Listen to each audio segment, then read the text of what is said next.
এই মানব জমিনকে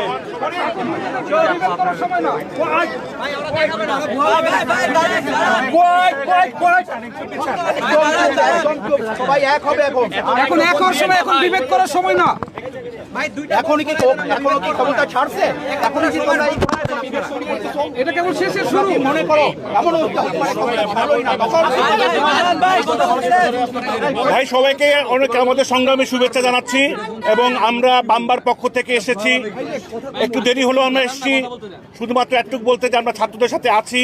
আমরা সমস্ত অন্যায় নিপীড়ন বন্ধ চাই, আমরা সব জুলুম বন্ধ চাই এবং আমরা আমাদের যে ভাই রেপার ভাই যে জেলে আছে তার মুক্তি চাই এবং এছাড়া সমগ্র বাংলাদেশের মানুষের আমরা মুক্তি দেখতে চাই, শান্তি দেখতে চাই এবং আমরা যেন সবসময় সুন্দর যেভাবে সঙ্গীত করেছি।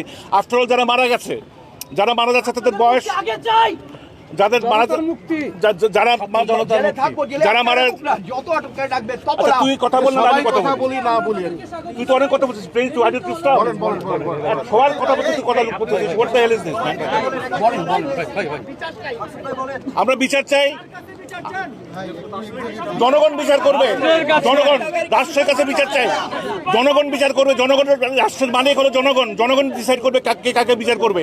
এবং আমরা শুধু একটুকু বলতে চাই, যাদের ধরা হচ্ছে 17 থেকে 24 বছর বয়সেরা, আমাদের ফ্যান, আমাদের গান শুনে উদ্বুদ্ধ হয়েছে, তাদের উপরে কোনো জুলুম যেন না হয়, এটা আমরা সবাই কামনা করি। তাদের সবাইকে, যাদেরকে ধরা হয়েছে তাকে মুক্তি দেওয়া হোক এবং যারা অলরেডি হুলিয়া আছে যাদের নামে, তাদের হুলিয়াগুলো প্রত্যাহার করা হোক এবং আমরা চাচ্ছি শান্তি আবার চলে আসুক দেশে, এই কামনা করছি আর কি। ধন্যবাদ।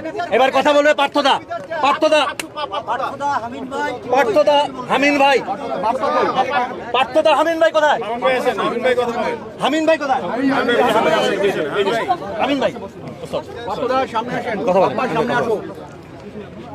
আজকে আমরা আপনাদের পাশে আসছি। আপনাদের যে আন্দোলন চলছে এটার সাথে আমরা একমত এবং আমরা একসাথে আছি। আমাদের একটা কথা পরিষ্কারভাবে আপনাদের জানিয়ে দেই, আমরা যেটা বলতে চাই সেটা হচ্ছে আর একটা গুলি যেন না চলে, একটা জীবনও যদি না যায় এবং যাদেরকে ধরপাকড় করা হয়েছে তাদের যেন অবিলম্বে মুক্ত করা হয় এবং যে জীবনগুলো গেছে সেগুলো সুষ্ঠু তদন্ত হবে এবং তার বিচার হবে এবং এটা নিরপেক্ষ কোনো নির্দলীয় কোনো কমিটি দ্বারা হবে, যাতে সুষ্ঠু বিচার হয় এবং আমাদের গণতান্ত্রিক যে অধিকার, মানুষের কথা বলার যে অধিকার, যা আমরা চাই, যেটা বাক স্বাধীনতা, এই স্বাধীনতা আমরা ফেরত চাই এবং আমরা আশা করব যে একটা কি বলবো, একটা গণতান্ত্রিক বাংলাদেশ তো বটেই, একটা একটা একটা একটা অন্তত একটা সুষ্ঠু একটা আইনের শাসন না, আমি বলতে চাচ্ছি সেটা হচ্ছে যে একটা অন্তত বুঝতে পারবে একটা কি বলে এটাকে, না সুষ্ঠু শাসনও না, এটা হচ্ছে একটা অনুধাবন করতে পারবে যে বাংলাদেশের মানুষ কি চায় এবং সে অনুযায়ী তারা ব্যবস্থা নেবে। আমরা এটা চাই, আমরা আপনাদের সাথে আসি, আমরা যখনই আসি না কেন, আমরা যেখানেই ছিলাম না কেন আপনাদের সাথে ছিলাম, আপনারা এই ব্যাপারে কোনো সন্দেহ করবেন না। ধন্যবাদ। অরাজনৈতিক আন্দোলন 1952 সালেও গুলি চালানো হয়েছিল হয়েছে তখন আমাদের অত্যন্ত দুঃখের বিষয় যে তখন পাকিস্তানি আর্মি আমাদেরকে মেরেছিল। এখন আমরা নিজেদেরকে মারছি, এটা বন্ধ হইতে হবে। এই গুলি করে মারা এবং এই ধরনের একটা সহিংসতা, এটা বন্ধ হতে হবে। নিজেরা মারার কথাই শহীদুল্লাহ কাদের বলেছেন।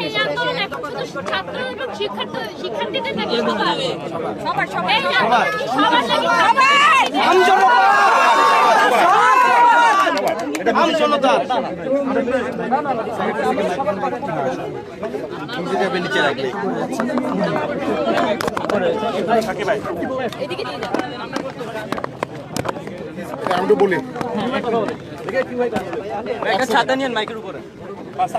আমাদের রাষ্ট্রের বন্দুকদের আমাদের জনতা মারা হচ্ছে।